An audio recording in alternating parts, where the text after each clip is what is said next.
মানে বুলডোজার সামনে আমাদের দাঁড়িয়ে গেছে, আমরা ঘর খালি করতেছি, আমরা নিজের জিনিসপত্রটা বের করতে পারি নাই।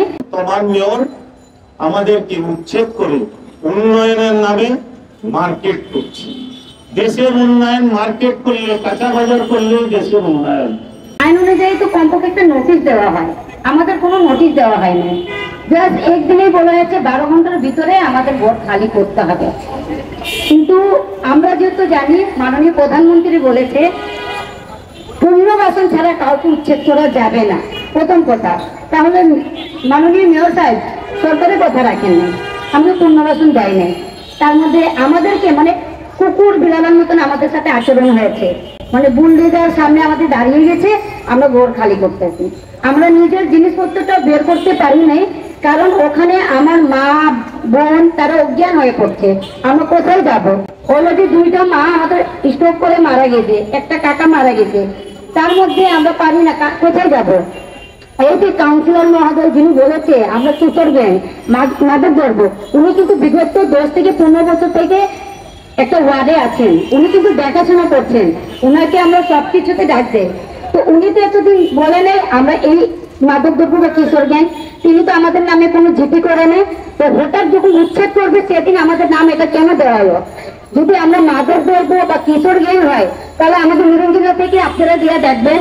আমি ঢাকা মহানগর মহিলা কলেজ থেকে পড়াশোনা করছি, আমার মতন অনেকে আছে ঢাকা ভার্সিটি, জগন্নাথ বিশ্ববিদ্যালয়, তাহলে কি আমরা কি এখান পর্যন্ত যেতে পারতাম? যদি আমরা মাদক দ্রব্য হতাম আমরা কি এখান থেকে যেতে পারতাম না?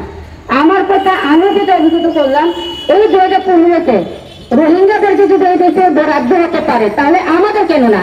আমরা তো সেই ব্রিটিশ আমল থেকে, আমরা তো সেই 14 পুলিশ থেকে আমরা এই মিলনজিলা মাটিতে আছি, তাহলে আমাদের কেন বরাদ্দ দেওয়া হচ্ছে? ভাবতে পারি নাই যে আমরা প্রেস ক্লাবে মানববন্ধন করব, সরকারের বিরুদ্ধে আন্দোলন করব, সমাবেশ করব, কিন্তু আজকে না পেরে এই আন্দোলনের করতে আমরা নেমেছি। তার কারণ আজকে 300-400 বছর ধরে আমরা যে মিরিঞ্জ জেলায় বসবাস করি, এখানে আমাদের পূর্বে দাদা পরদাদা এখানে জন্মগ্রহণ করেছে, কখনো ভাবতে পারি নাই আমাদেরকে কেউ উচ্ছেদ করবে।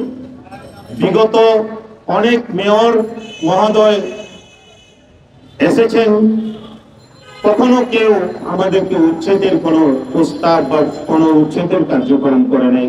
এই উন্নয়ন করার লক্ষ্যেই উনি আমাদেরকে উচ্ছেদ করছে। আমরা এই হরিজন কোথায় যাব? আমরা কি রাস্তায় থাকবো? এই উচ্ছেদের পাশাপাশি উনি যে বিল্ডিং করেছেন, যেটা 7 বছর আগে আমাদেরকে ক্ষতিগ্রস্তদেরকে নামিয়ে একটি বিল্ডিং, 2টা বিল্ডিং করেছেন, সেই বিল্ডিং এ সেই 7 বছর আগের ক্ষতিগ্রস্তকে ঘর না দিয়ে বর্তমান এখন নতুন জায়গা আরো 80টি পরিবারকে উচ্ছেদ করছেন।